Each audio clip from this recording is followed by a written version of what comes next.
the very first career we are going to talk about, or income idea, is being a social media manager. So I asked Krissy Buck to join us. And Hi. Why don't you tell everyone a little bit about what you do and your business?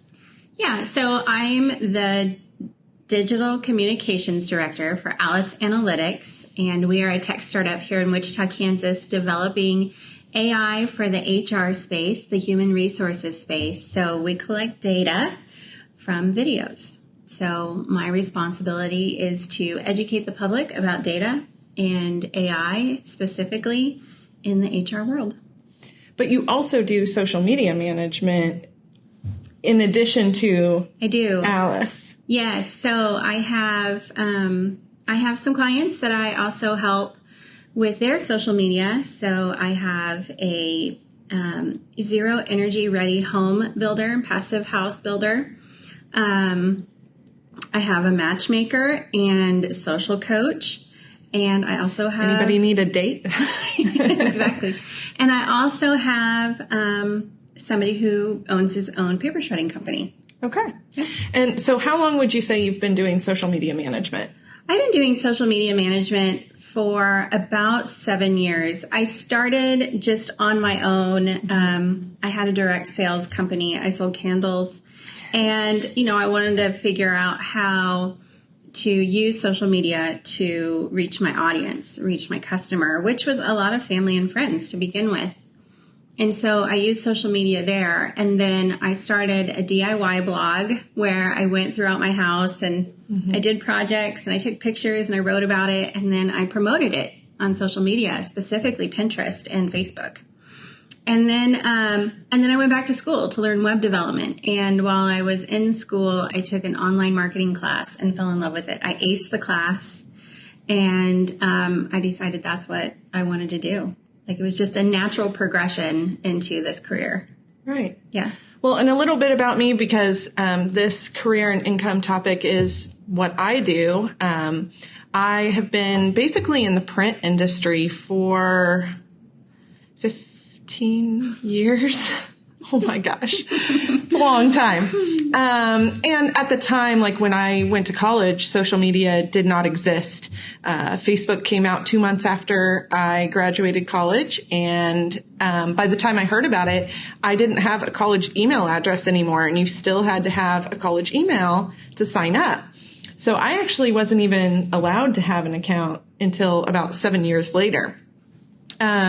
So then I worked at printing companies. I worked in promotional products, direct mail, basically anything that you could think of where graphics were used commercially outside of kind of that digital space. I worked in that for years. And, as times changed, that digital kind of just kept creeping in more and more and more. Yeah. And eventually I just decided to start my own business. So that is kind of our goal today, is to talk to people who have done it for a while and what did it take them in order to do it? What tools do they use? What software do they use? What is it really like in the day-to-day? So let's start with that. What is it like doing social media, specifically as a social media manager? What is the day-to-day like for you? Yeah. So, you want me to go from throughout my whole day? A general overview I think is okay. Yeah. Social media is 24/7. And so, I am getting notifications from my clients all day, every day, Sunday through Saturday. And so what it looks like for me is, I have my own schedule, and each social media strategist, consultant, manager, has their own, but I create my content on Mondays and get that all scheduled out for the week. And then the rest of the week I spend fine tuning, helping clients with their Facebook Live broadcasts, going to their events to help them promote their events. And then also just engaging with our audience, making sure that we communicate back and forth, because social media it's a relationship. Right. It's social. And so we are not going to create a piece of education or conversation and then not converse. And so, right. It's not a set it and forget it. Right. You have to continue that conversation back and forth. So do you find that hard to keep up with? I mean, I think that is something to think about if you're considering going into this career is, do I really want to have to almost be on call 24/7? Yes. So, I mean, the more accounts, and I do some volunteer work too. So I have about 3 accounts in my social media or my Facebook manager that are volunteer accounts that I'm helping with. Family Promise, 1 Million Cups. I helped with the Shift conference, so I'm still in there. And so I get notifications for them as well. And so the more accounts that I've noticed that are in my Facebook manager, like it's harder to keep up. Right. It is harder to keep up. And I mean, you get a notification if somebody likes a post or they comment on a post or they share a post. You get a notification for everything. And that's just Facebook. Right. Then you've got Twitter and Instagram. Right. And Pinterest. And you have to keep up with all of those. And so I definitely, I create boundaries for myself, social media manager to social media manager. Create boundaries for yourself. I will get on periodically on Saturdays, but Sundays, I just try to stay away from all social media except for Pinterest, just for my own personal reasons. Getting on there for myself is a lot of fun. And I just try to take a break on Sundays from anything digital.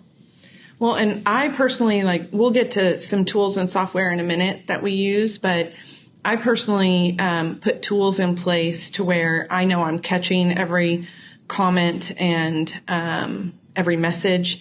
And then I have, again, like she's saying, I put boundaries in. I said, especially on the weekends, I am only checking it once a day. So I usually do it. I know what time all of my posts are going out. So typically I only check it late afternoon because usually by that time all the posts are out. And that's it. If the comment happens, 1 minute after I check it, and then I'll catch it the next day. And that's just what I have to do in order to kind of stay sane with that. Are there any other expectations, someone just entering into it, other than kind of the time involved? So, that's just managing the social media. Then you have to stay up on any kind of social media news. And so, we use Social Media Examiner. I'm also a part of Jennifer Allwood's group up in Kansas City, the Inner Circle. And so there's a lot of weekly social media news there. Reading a lot of articles. We have friends here in the industry that are posting news. And so just staying on top of that. Like I just saw just now, Twitter is thinking about taking away the like button. And so, that's new news. And so staying up on top of that every day. Right. I do so much reading. And then, like I said before, so I'm working in AI, artificial intelligence, passive house building, which is innovative and different than just normal construction. Then there's social coaching. And so there's mindset and networking and just socializing, and then paper shredding. And so I have to know a little bit about each industry. Well, and that's the next thing I was going to say was, how do you keep the brand voice for each client? How do you stay true to that? So I think for me, when I am writing a piece of copy, let's just talk about my social coach that I represent. I am writing it with her voice, her real voice in my head. And so, and she's defined what that looks like. And so I try to stay true to that. For the builder, I'm thinking about his entire team, which is, there's just 4 of them. They're kind, they're funny, they care about the environment. And so I write the copy kind of representing all 4 of them as a whole. For AI, I'm representing our team, and we're pretty sarcastic and funny, but we also love talking about data and artificial intelligence and innovation and community. And so, speaking, it just naturally for Alice, her voice is just a little sarcastic because that's how we are. We like her that way. Yeah. I like sarcastic Alice too. Okay. So with all of that in mind, what keeps you motivated and what keeps you going? I think, I told one of my clients one day, I said, I carry the hopes and dreams of all of my clients because I am helping you promote your brand and I want to help you reach your goals. And I think that's what gets me up every morning is, it's a job for me, but I'm helping somebody achieve their goals. And each one of these is a small business. Absolutely. Well, and one thing I like, it's the same reason why I'm doing this video series, why I'm doing this blog, is I truly enjoy learning about all these different industries, all these different ways of making an income.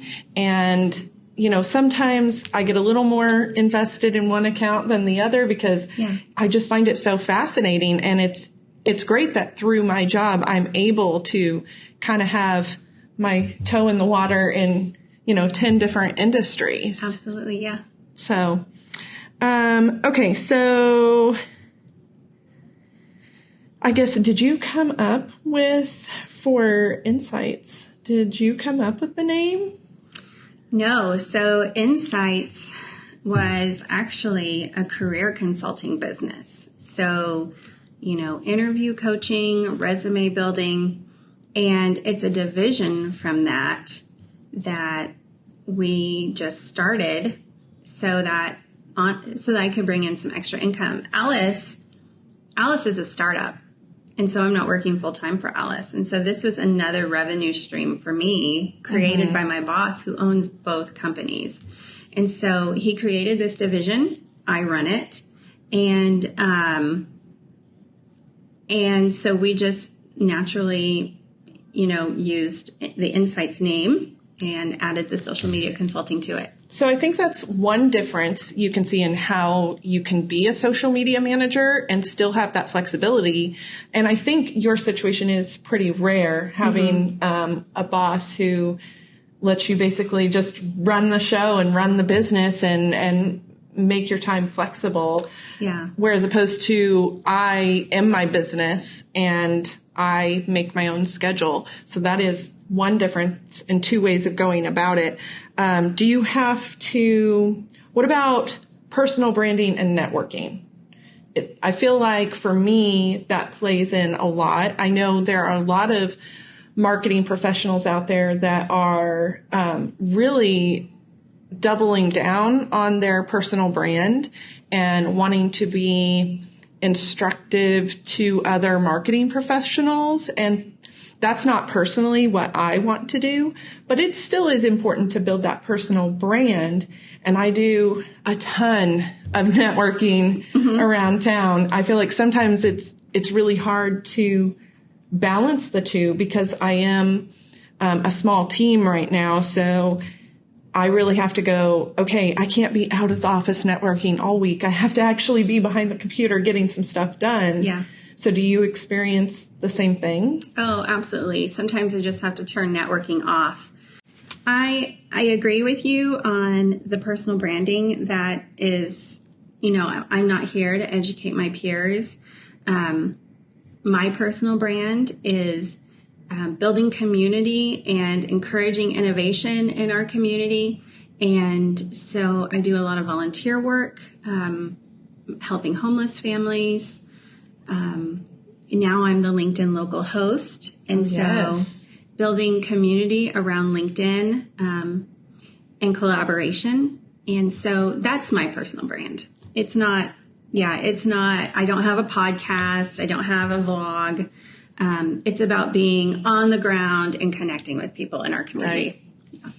But do you feel like by giving for those volunteer organizations, has that then brought you customers? It hasn't brought me customers, but So Family Promise of Greater Wichita was kind of like my first social media job. And I did it just to volunteer, just to help the organization. And I was able to use that on my resume. So if you are getting into this, that would be a big piece of advice that I would give you. Find somewhere that you can volunteer and use that on your resume. Yes, and I will add to that of ask them for a review. So you can add it to your resume, but you can also maybe add it to your portfolio or your website, or have them review you on LinkedIn. That's what I do. I have people review me on LinkedIn, and then I actually take their profile picture from LinkedIn and put the quote of their recommendation on my website. That's great. That's awesome. Yeah. So what is your most common way to bring social media management clients in? So it's just networking and building relationships online, but building them offline even more, and cultivating that relationship, building that trust, listening to the client and their needs. If I'm not the right fit, I'm not going to pursue them, but I love to connect people. And so maybe I know somebody that would be a great fit for them. But it's really all about relationships online, but most importantly, offline. So when I started my business, the biggest thing that brought in clients was experience in working with me in previous positions. So my very first client was actually my ex-employer. So turned my employer into my first client.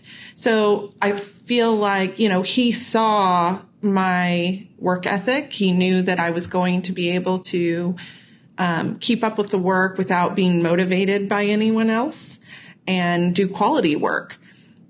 Also, then I went on to LinkedIn and announced that I was starting my business. And just from that one post alone, I got my second and my third client. That's awesome. And that's because people who had worked with me, even if they had not worked with me directly in the same company, maybe they were my client, or maybe they were at a sister company, but we had, worked on projects together, things like that. They recommended me. And then also, I don't know about you, but I pretty much accept anybody as a connection on LinkedIn. And I was connected with someone who messaged me right away and said, "Hey, I'm looking for help on that." He said, "If you had posted that a month ago, I wouldn't have thought anything about it because I wasn't needing help at the time, but you posted it right when I was looking and I saw it and I contacted you." So I think having consistent message that reminds people what you're doing, especially on LinkedIn, because that's what LinkedIn is for. It's for business relations. Now, they don't want it to be an ad, every post. They don't want you to be shoving it down someone's throat, but to show your expertise, show that you're actively keeping up to date on things. That is going to remind people, oh yeah, when it comes time they need that help, they're going to think of you. Definitely. And then I would say my next thing for bringing in clients is networking, and it is very important. And then there's also just collaboration with other social media managers. So, technically we are competitors, but we work together on a lot of things. Or if I can't handle a certain event, then I'll ask her if she can. Or we have a couple other friends in town, Jen and Julie. With Depict Media. They actually were supposed to speak at an event here, a couple events here locally, and they gave one to Krissy and they gave one to me.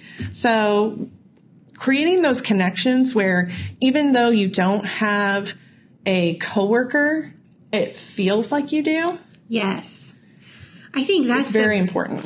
It is very important. And I think I'm so glad that I have the social media community here in Wichita that I do, because I joke, social media is a lonely business, which it can be. You think is the opposite, but there is a lot of time that we are just spending in front of the computer, reading and writing, and, brainstorming on our own. And it's so nice to have somebody else in the industry that we can bounce ideas off of. Yeah. So once you have a potential client and you're getting ready to give them your proposal or give them your pitch, do you have any tips for that part of the process? Yeah. So I would sit down with the client and listen to their needs and really listen and, like empty your mind, be an active listener, take notes, and then identify how you can fulfill those needs. And then I even will throw out a few ideas, pitch just a couple of small ideas to see, okay, are they on the same, are they thinking the same thing that I am? And if they are, then that's when I go into, okay, so this is what I do and this is how much I charge. And, but really it's months in advance, that I'm creating this relationship and building this trust and listening to their needs. And by the time that we actually sit down for that meeting, I've already identified some ways that I can help their business. Mm-hmm.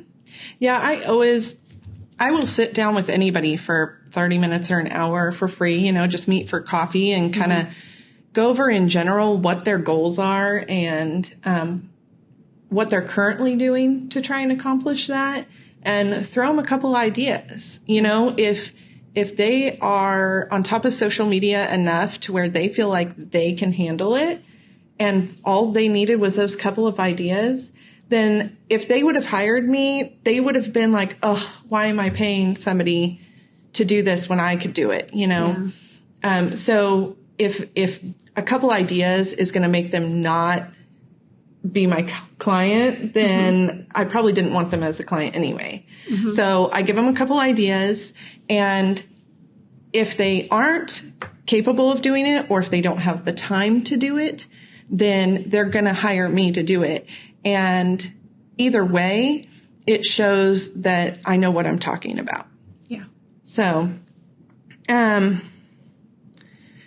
how would you suggest someone new to this type of career structure their rates? If they're just starting out, how do they compete with everyone else who has been doing it for several years?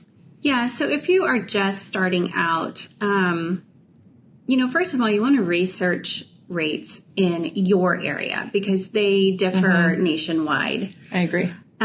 So research rates in your area and don't cut way down. What you're going to do is you're going to make a lot of people mad because you're coming in way cheaper.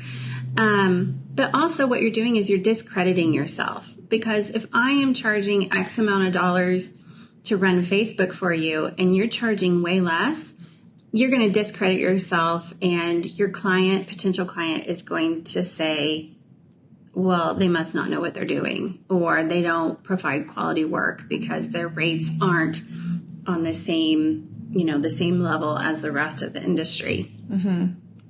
But I would say if you don't have a lot of experience, come in a little lower. You also don't want to come in high and somebody's paying you to do a job that you aren't ready for. Right. And so come in a little lower, build up your expertise, and then continually assess your rates. I agree.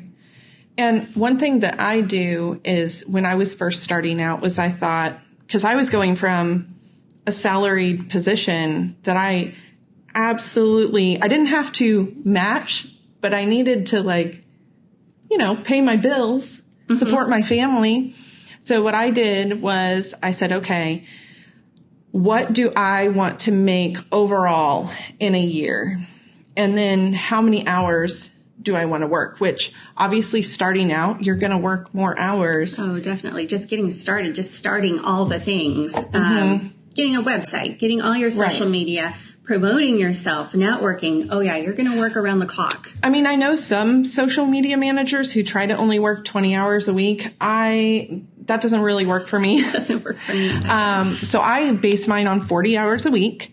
I don't always do 40 hours a week, but I base my rates on 40 hours a week. And I say, okay, if I want to make this much in a year, I'm going to work 40 hours a week. I just do the math to figure out what my hourly rate should be.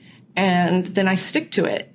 And I feel like you have to be picky about who you work with too, because you don't, like she was saying, you don't want to devalue yourself. It takes a lot more effort than most people realize.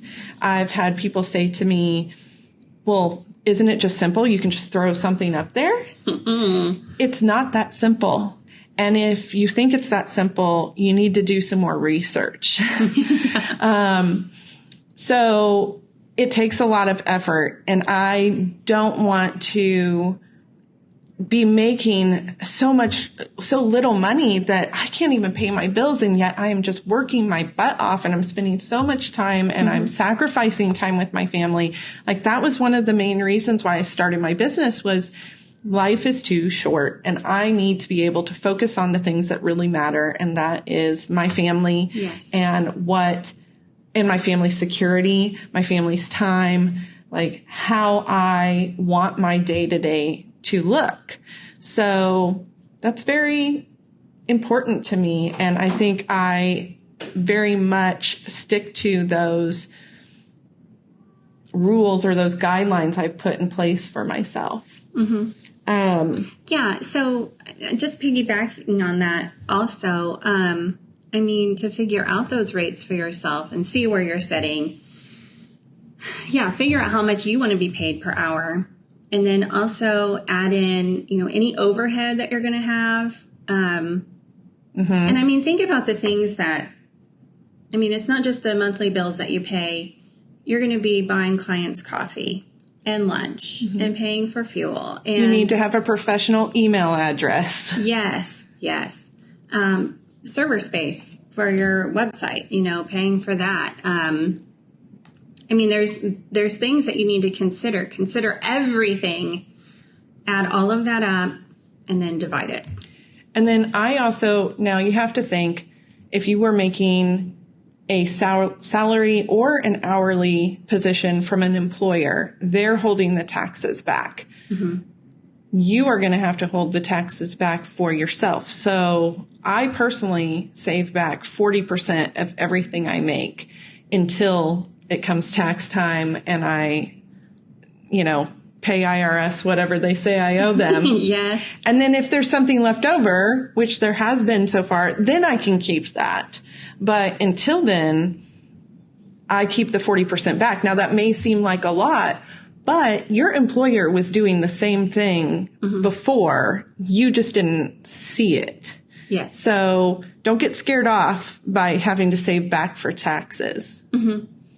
Yeah, and keep track of everything. Keep all those receipts. When Jennifer and I go have coffee, I write on the top of the receipt, coffee with Slated. And then I have a place in my wallet that I tuck all those receipts in. I have an app on my phone that tracks my mileage for me. And then I go back through, I should probably do this more often, but usually about once a month, I go back through and I categorize those trips and what I was doing. So just keep track of everything, all your receipts, everything that you're doing.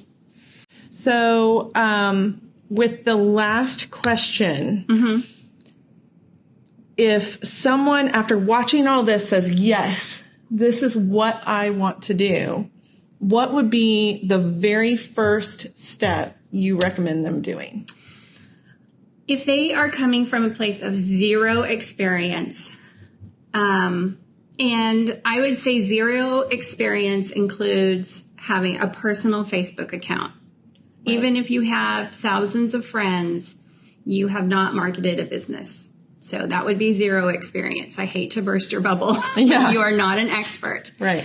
Go to academy.hubspot.com. There's some great, spectacular free training that you can even earn certifications for, and just start busting through those. There's everything from Facebook Business Manager, what we talked about was kind of tricky, to email marketing, funnels. There's so much education on there, and I would just start going through it and learning as much as you can about online marketing. I agree. And Facebook itself has some training on Business Manager. So I agree.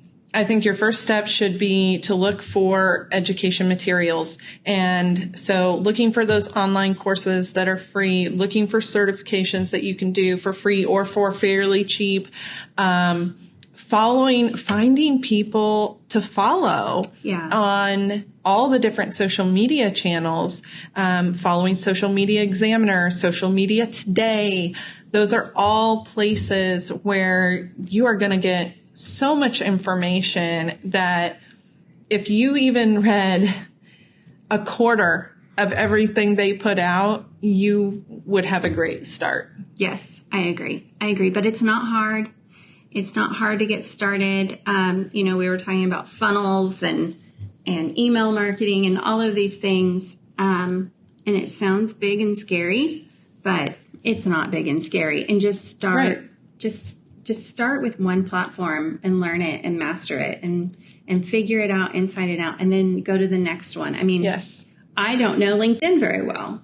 I feel like I've mastered the rest of them, but LinkedIn is still a little bit foreign to me. Mm-hmm. And so, not everybody knows all of the platforms inside and out.